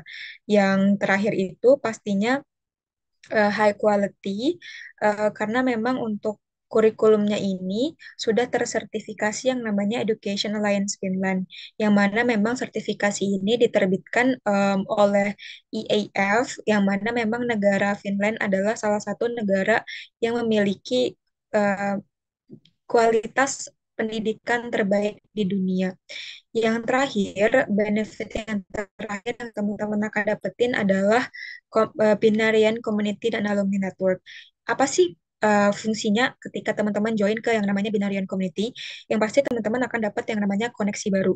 Dan koneksi baru ini nggak cuma 1 sampai 10 orang aja, tapi sudah lebih dari ratusan alumni yang tergabung ke binarian community, yang mana artinya nanti teman-teman ketika sudah join bisa saja mendapatkan koneksi-koneksi baru, bahkan mendapatkan pekerjaan baru dari komunitas tersebut. Karena memang udah banyak banget alumni di Binar Bootcamp ini yang mendapatkan pekerjaan baru dengan cara join Binarian Community. Nah, kaleng ini adalah salah satu bentuk sertifikat yang didapatkan oleh Binar yang diterbitkan di tahun 2021, yang mana memang pedagogical approach kurikulum Binar itu mendapatkan nilai 93 dari 100, dan juga untuk learning engagement-nya mendapatkan nilai 4,05 dari 5, yang bisa diartikan bahwa nilai ini sudah melebihi dari average score yang harus didapatkan sebuah perusahaan ketika menerbitkan bootcamp gitu. Nah, ini adalah beberapa bootcamp yang diterbitkan oleh Binar, yakni ada Business Intelligence, Backend Engineering, Product Management, Quality Assurance, UI UX, Full Stack, Front End, dan juga Data Science. Nah, kalau misalnya teman-teman ingin join Full Stack dan ingin tahu lebih lanjut mengenai bootcamp tersebut, nanti teman-teman bisa reach out dan akan di reach out oleh teman-teman academic consultant Binar, termasuk aku sendiri. Dan untuk mekanisme forum discussion-nya itu, jadi di Binar itu nanti teman-teman akan join kelas online lewat Zoom 3 kali seminggu dari jam 7 sampai jam 10 malam. Yang mana memang untuk jadwalnya ini khusus diperuntukkan setelah working hours, supaya nanti kalau misalnya teman-teman memang notabene sudah bekerja, pekerjaannya tidak terganggu dengan adanya kelas tersebut. Dan untuk bobot kegiatan belajarnya itu, yang pasti discussion challenge-nya itu 60%, dan penjabaran materinya itu 40%. Kenapa sih untuk diskusi challenge-nya itu lebih berat 60%? Karena di situ Binar ini kita semua mau teman-teman itu lebih aktif di kelas, yang mana ketika teman-teman aktif di kelas, ya berarti skill teman-teman untuk yang terutama perihal komunikasi itu bisa lebih terasa gitu. Jadi nanti ketika sudah lulus dari bootcamp di Binar, teman-teman enggak kagok lagi ketika dihadapkan untuk melakukan presentasi misalnya, atau ketika dihadapkan untuk berdiskusi dengan senior atau manajer level gitu. Nah, untuk kurikulum bootcamp sendiri, Binar itu ada 3 level di setiap kurikulumnya nih, teman-teman. Di satu bootcamp itu ada 3 level. Yang pertama itu fundamental course, yang mana namanya level silver, yang teman-teman bisa akses gratis di website Binar Academy, Binar Academy, ataupun di aplikasi Binar Academy gitu. Nah, setelah teman-teman selesai nih belajar, atau selesai menyelesaikan level silver, teman-teman akan jump ke 2 level premium yang namanya level gold dan juga level platinum. Nah, untuk 2 level ini nanti teman-teman akan didampingi oleh fasilitator Binar supaya lebih mengerti bagaimana sih sebuah software bekerja, bagaimana sebuah tools itu digunakan, dan lain-lain. Dan di 2 level ini juga, teman-teman akan diajarkan dibimbing untuk mengerjakan challenge level gold dan juga challenge level platinum. Yang mana teman-teman nanti ketika lulus, teman-teman akan mendapatkan 2 portofolio dari level gold dan platinum yang akan teman-teman gunakan untuk uh, apply pekerjaan di perusahaan yang diidamkan gitu. Nah, setelah 2 level ini selesai, nanti teman-teman akan lanjut ke yang namanya Career Support Preparation yang akan diselenggarakan oleh Job Connect. Nah, di Career Support Preparation ini, teman-teman akan diajarkan gimana cara membuat CV dan portofolio yang nggak cuma baik, tapi juga interesting dan juga cepat dilirik oleh perusahaan yang teman-teman tuju gitu. Dan untuk metode pembelajaran di Binar itu, kita ada yang namanya kita menganut atau kita menggunakan metode pembelajaran yang namanya flip learning. Jadi flip learning itu kegiatan belajar mengajar seperti mengenalkan materi ke siswa gitu secara online. Kalau misalnya bisa digambarkan secara singkat, jadi flip learning itu hampir sama kayak teman-teman kuliah. Jadi belajar dulu sendiri secara individu dan mandiri. Setelah itu nanti materinya akan didiskusikan bareng bersama dengan fasilitator. Jadi pokoknya teman-teman tuh em, diminta supaya mengerti dulu atau memahami dulu sebuah konsep bootcamp dan materi yang ada di bootcamp tersebut. Lalu jika ada pertanyaan nanti bisa langsung didiskusikan dengan fasilitator gitu. Dan untuk metode pembelajaran binar juga kita ada yang namanya project based learning. Project based learningnya itu adalah metode pembelajaran yang menggunakan masalah sebagai langkah awal dalam mengumpulkan dan mengintegrasikan pengetahuan baru. Jadi, ketika teman-teman nanti join bootcamp, teman-teman itu akan dihadapkan dengan isu-isu yang up to date yang biasanya dihadapi seorang full stack web developer misalnya. Nah, dari isu itu nanti teman-teman akan gunakan untuk membuat sebuah project gitu. Jadi kalau misalnya teman-teman join full stack web development nanti teman-teman akan memilih nih mau cari isu yang berkaitan dengan front end atau mau cari isu yang berkaitan dengan back end. Nanti ketika isunya sudah ketemu, tinggal di solve sendiri atau dan di solve dengan dibimbing oleh fasilitator dan juga teman-teman satu kelompoknya, lalu membuat sebuah gebrakan baru gitu. Dan ini adalah contoh student assessment dan report yang akan teman-teman terima ketika teman-teman sudah lulus dari Binar. Bisa dilihat sendiri di sini akan penilaian yang akan teman-teman dapat itu nggak cuma kompetensi individual aja, tapi juga ada kompetensi teamworknya.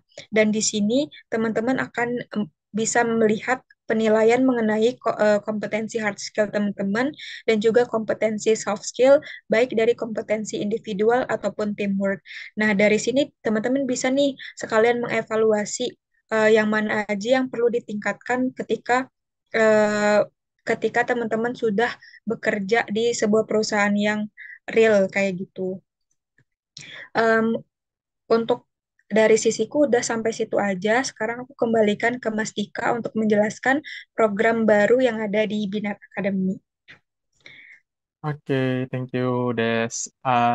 Ya, jadi ini aku lanjutin juga. Jadi selain bootcamp, kalau yang tadi Desi jelasin ya, ada juga kita program baru nih namanya Executive Education. Mungkin boleh next deh. Jadi program Executive Education kita ini merupakan kolaborasi antara Binar dengan LMFEB UI gitu ya, yang dimana program ini kita bilangnya Mini Master of Digital Business Administration atau MDBA.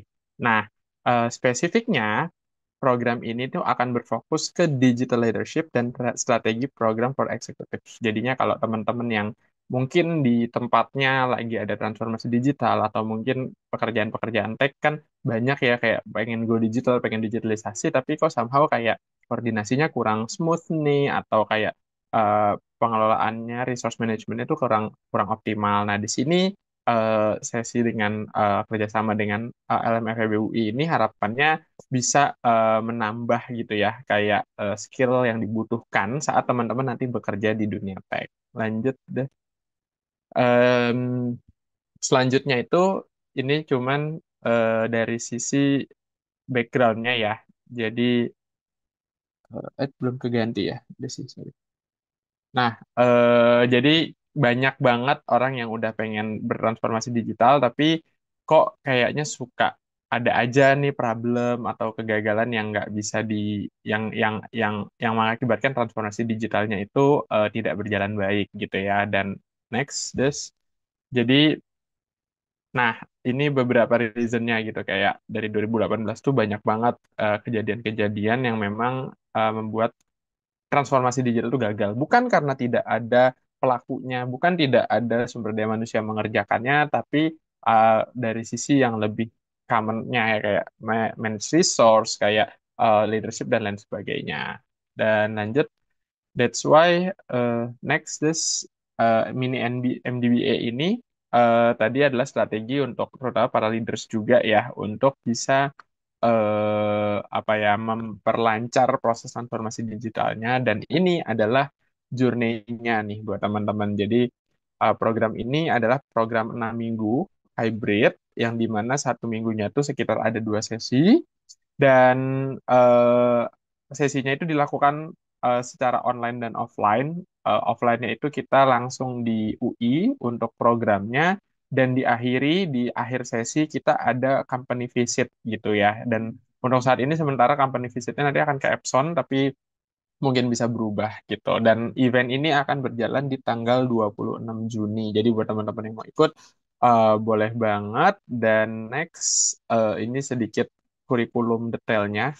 Mungkin bisa di full screen ya kalau nggak terbaca. Jadi topik-topiknya itu dari mulai ekosistemnya, digital dan strategi, terus ada ngomongin sistem informasi dan strategi dan data management, digital leadership itu sendiri, dan organization culture gitu. Jadi ini hal-hal yang penting saat selain nanti teman-teman sudah hard skill-nya itu mumpuni, juga butuh manajemen untuk mengelola lingkungan atau untuk tempat pekerjaannya. Nah, selanjutnya ini ada investmentnya. Program ini program baru banget dan harga investasi untuk 2 minggu, untuk 6 minggu program itu adalah 16,9 juta. Ini udah termasuk kayak tadi sesi offline dan online-nya dan nanti tentunya akan mendapatkan sertifikat juga yang akan dikeluarkan langsung oleh UI. Jadi buat teman-teman yang berminat, boleh banget langsung aja nanti bisa dikontak tim Akademi Konsultan kita juga untuk konsultasi untuk program ini. Karena program ini batch awal banget dari UI dan akan berjalan di tanggal 26 Juni dan kuotanya itu hanya 25 orang. Jadinya buat yang tertarik langsung bisa ya ngechat ke Akademi Konsultan kita. Itu aku coba share juga di chat box untuk linknya gitu. Dan untuk pembayarannya kita fleksibel, bisa pakai dana apa kredit card atau debit juga bisa langsung atau e-money. Dan buat teman-teman yang nanti pengen mereferensikan, misalnya di kantornya ada atasannya, nih kayak transformasi digital di perusahaan gue nggak selesai-selesai, boleh banget rekomendasiin kantornya, nanti bisa chat di Akademi Konsultannya karena kita juga punya reward untuk teman-teman di sini yang merekomendasikan rekan kerjanya atau kantornya untuk ikut program ini ya. Nah, rewardnya tuh lumayan banget pokoknya. Jadi bisa langsung chat Akademi Konsultan kita juga. Oke, mungkin itu dulu penyampaian produknya. Mungkin kita bisa lanjut Des ke sesi Q&A ya. Karena udah beberapa masuk nih pertanyaannya.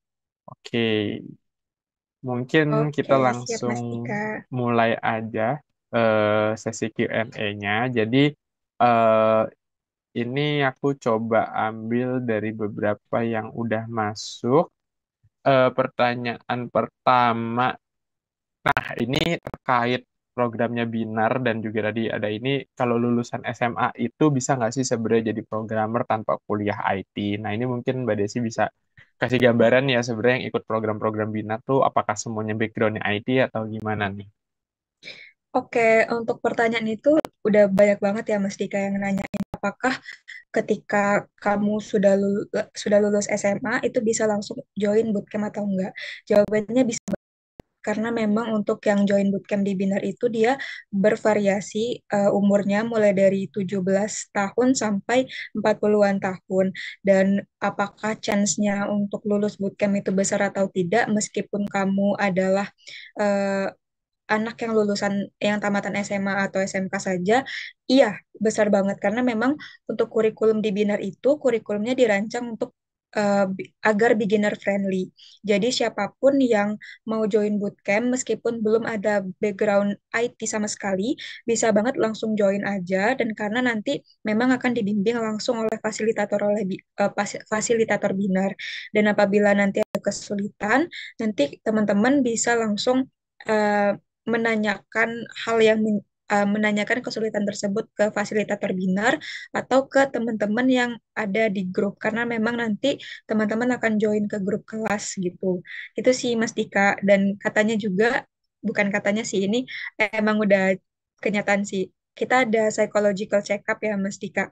Jadi kalau misalnya memang teman-teman stres banget ketika mengikuti bootcamp dan udah coba nanya ke fasilitator tapi belum ada jawaban yang memuaskan juga, nanti teman-teman bisa menyalurkan emosinya dan menyalurkan kegundahan hatinya ke tim psikolog atau psikologinya Binar supaya dibantu untuk mencarikan solusi yang terbaik gitu supaya nanti bootcampnya tetap lancar aman jaya sampai lulus.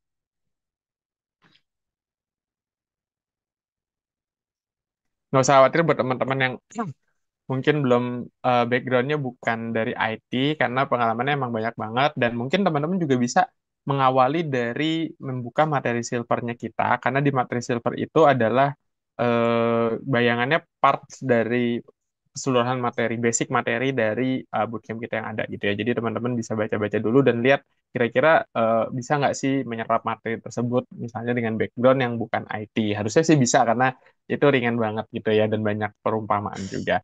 Oke, aku lanjut Mbak Desi. Kalau di Binar itu ada webinar atau course yang bisa memberikan saran nggak sih untuk calon murid dia itu cocoknya ambil back end kah atau front end kah atau full stack kah gitu. Karena kan ini full stack juga berkaitan dengan engineering itu banyak gitu ya subnya ya. Nah, itu Oke, gimana tuh? bisa banget Mas Dika. Jadi di Binar Academy itu kita ada yang namanya mini quiz. Nah, em, mini quiznya ini akan menanyakan isinya itu adalah pertanyaan-pertanyaan seputar kegemaran dan juga dan juga hal yang menjadi hal yang menarik untuk teman-teman pelajari.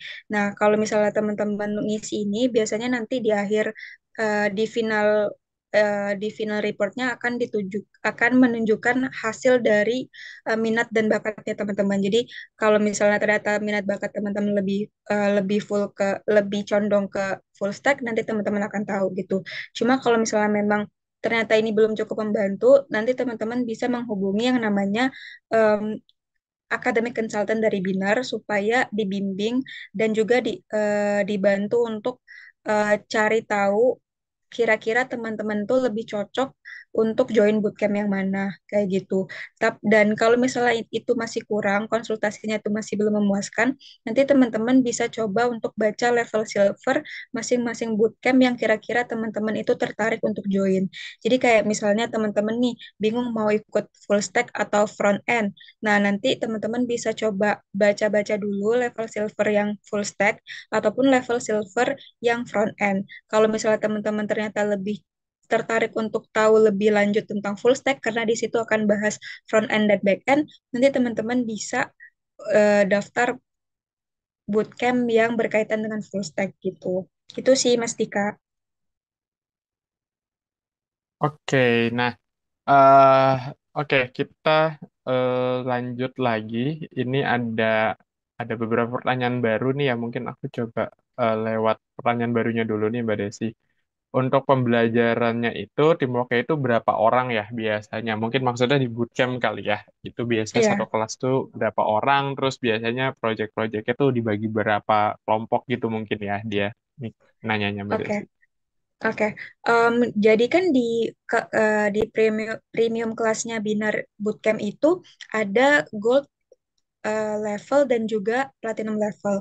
Nah, untuk gold level itu teamwork sih, teman-teman. Jadi nanti teman-teman akan mengerjakan challenge secara individual sampai gold levelnya selesai dan teman-teman pass the test.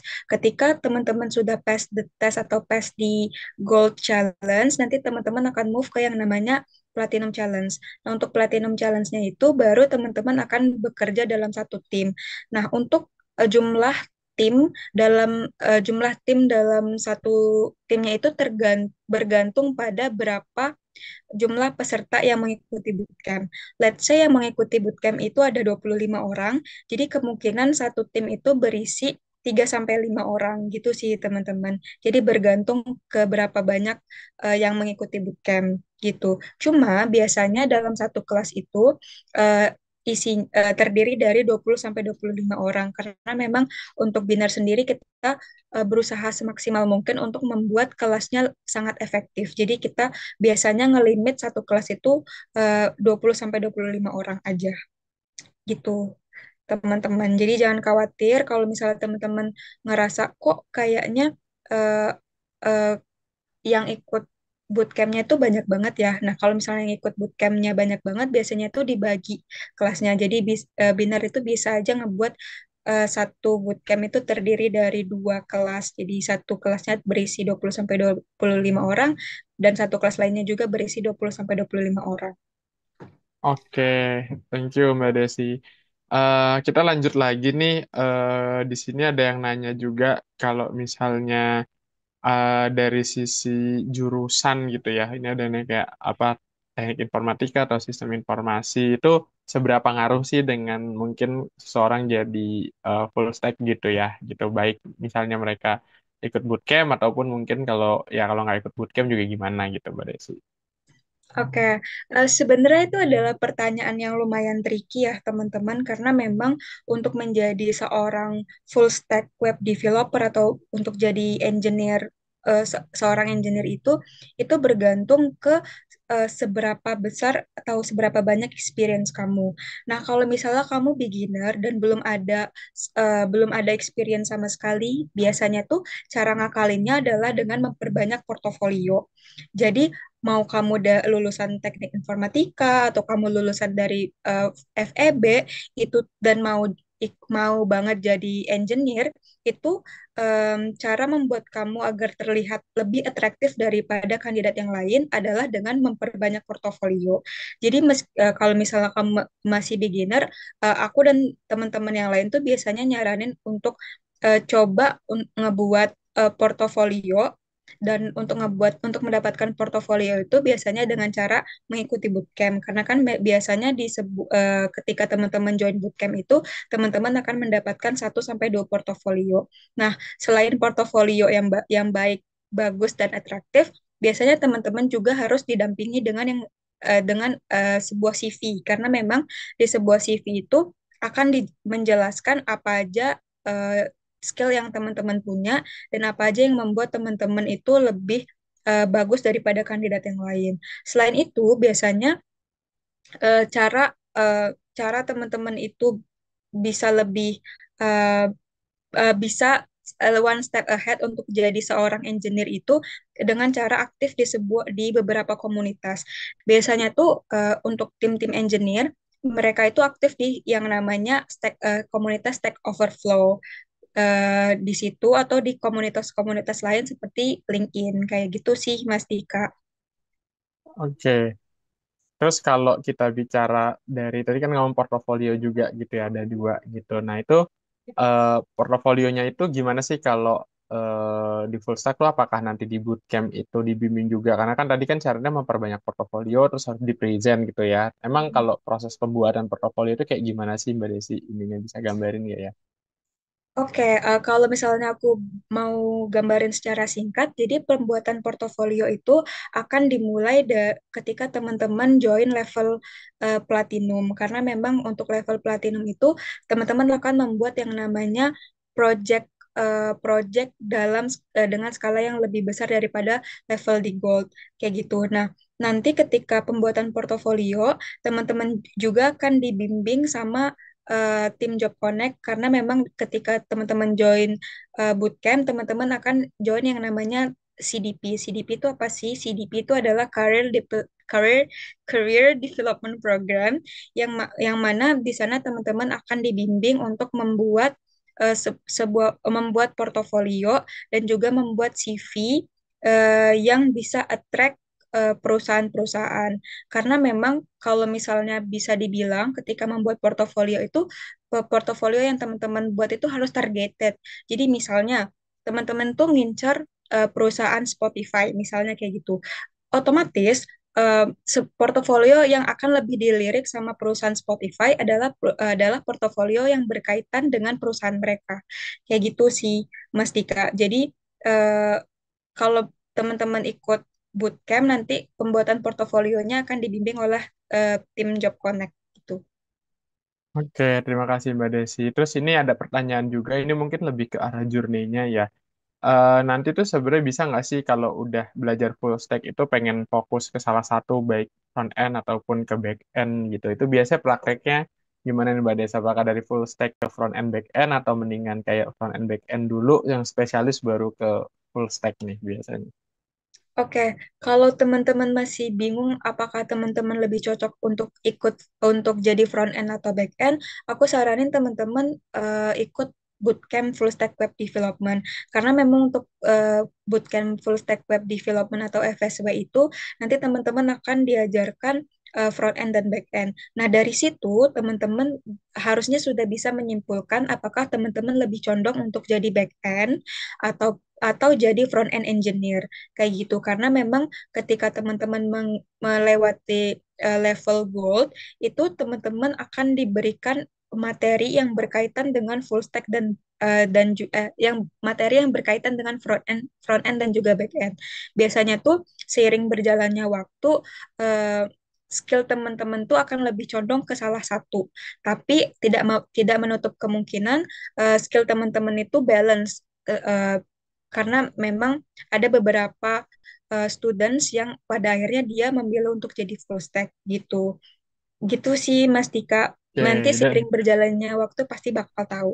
dan aku mungkin menambahkan juga ya kalau di proses bootcamp itu memang saat di project platinum tadi itu biasanya kelompoknya terbagi, ada yang fokus ke back end, ada yang fokus ke front end, dan ada yang ya bagi-bagi tugasnya tuh udah langsung kelihatan sih. Jadi buat teman-teman yang memang udah punya intensi kayak gue lebih pengen mendalami back end atau front end, itu bisa tuh jadi wadahnya untuk ngecoba gitu ya sebelum nanti mendalami di profesional karirnya. Oke, Mbak Desi, mungkin ini kayak pertanyaan terakhir, kayak kalau eh, apa ya, kayak ragu gitu ya, kayak kesulitan selama proses belajar di Binar, itu guidance dari Binar itu sejauh mana sih? Karena kan tadi sempat ada bilang psychological check up gitu ya. Nah, itu biasanya prakteknya contoh-contoh case seperti apa ya? Karena mungkin biasanya kalau orang terutama yang backgroundnya berbeda dari jurusannya itu kan biasanya suka khawatir nggak bisa ngikutin gitu ya. Itu mungkin boleh dijelasin juga nih, Mbak Desi. Oke, sebelumnya aku kan ngejelasin sedikit informasi mengenai proses yang akan teman-teman laluin ketika teman-teman menghadapi sebuah kendala ketika mengikuti bootcamp. Yang pertama itu teman-teman pasti akan di di guide sama tim binar untuk menjelaskan kendala atau kondisi yang teman-teman hadapin. Nah, ketika teman-teman itu sudah menjelaskan kendala yang teman-teman hadapin, biasanya tuh tim binar akan memberikan guidance ke teman-teman untuk mengevaluasi mandiri mandiri isu teman-teman terlebih dahulu. Nah, kalau misalnya memang ternyata ketika teman-teman itu mengevaluasi diri sendiri masih belum kurang juga, baru nanti teman-teman akan di eh, akan gimana ya aku ngejelasinnya. Nanti ketika teman-teman merasa masih tetap kesulitan untuk menghadapi atau mencari solusi sendiri, nanti teman-teman baru akan dibimbing oleh tim psikolognya Binar. Nah, untuk proses em, pembimbingan psikolognya Intil itu biasanya akan dilakukan secara private teman-teman. Jadi masalahnya teman-teman, kendala yang teman-teman hadapi itu tidak akan disebarluaskan oleh eh, tim psikolognya Binar. Jadi ketika teman-teman menghadapi sebuah isu, feel free untuk reach out tim Binar dulu lewat live chat, baru nanti teman-teman akan diarahkan ke tim psikolognya Binar gitu sih Mas Dika. Oke, ya, jadi mungkin pertanyaan atau problem yang paling common adalah biasanya mereka sibuk kerjaan di kantor, nggak kepegang, nggak sempat Mm-mm. ngerjain tugas-tugas yang ada di Binar, di bootcamp. Nah, itu biasanya mereka suka sharing tuh gimana solusinya. Atau mungkin yang pernah terjadi juga kalau orang-orang itu pengen ngikutin materi tapi nggak kekejar karena mungkin pematerinya atau fasilitatornya terlalu cepat atau penyampaiannya menggunakan bahasa yang nggak familiar, itu juga sering banget dicurhatin gitu. Jadi eh, ada orang yang mendampingi teman-teman biar teman-teman merasakan experience belajar yang maksimal, intinya kayak gitu sih. Oke, Mbak Desi, terima kasih udah membantu menjawab beberapa pertanyaan yang masuk, dan karena waktu juga mungkin itu saja yang akan ini ya disampaikan oleh Mbak Desi dan sesi konsultasinya. Dan seperti janji, aku mau nge-share kode voucher untuk Binargo nih. Jadi teman-teman silahkan cek di chatbox, nanti aku akan share kode vouchernya. Tapi sebelum itu, boleh dong teman-teman open cam-nya, karena aku mau ngambil tag fotonya dulu sambil nanti aku akan share kode vouchernya di chatbox. Jadi sambil lihat-lihat chatbox juga ya. Oke, boleh di open cam-nya. Halo Mas Abdul Hamid, Mas Andi. Thank you udah join sampai akhir. Mas Nasdi, Mbak Niwita, Mas Bagas. Wah, banyak ya. Nggak bisa aku sebutin satu-satu, tapi thank you banget udah stay sampai akhir. Dan ini aku mulai chat di chatbox kode vouchernya. Kode vouchernya berbinar 101 itu bisa dicatat huruf gede semua. Dan mungkin sambil bisa senyum karena hitungan ketiga aku mau foto. Satu, dua, tiga. Halaman selanjutnya. Satu, dua, tiga. Boleh reactionnya dong yang nggak ada kok yang nggak open cam. Satu, dua, tiga. Oke, terima kasih teman-teman semua. Jadi kode vouchernya udah aku share. Silahkan redeem kode voucher tersebut di aplikasi Binar. Cari aja Binar Go dengan nama course-nya itu Getting Job in Tech. Kodenya adalah berbinar 101 huruf besar semua. Teman-teman akan mendapatkan free access Binar Go untuk tips and trick bagaimana beradaptasi di dunia startup, di dunia tech, dan dunia digital beserta dengan briefing bagaimana mendapat pekerjaan di perusahaan-perusahaan tersebut. Oke, jadi dengan ini berakhir sudah sesi Binar One on One pada malam hari ini. Thank you untuk semua pihak, teman-teman Binarian yang udah stay sampai akhir. Thank you Mbak Desi yang udah bantu juga tadi di sesi konsultasinya. Dan tadi ada Mas Bagus juga yang menyampaikan insight-insight menarik gitu ya malam hari ini. eh jadi mungkin itu saja. Selamat malam semua. Sampai jumpa di sesi Binar One on One selanjutnya. Stay safe and stay healthy semua. Thank you.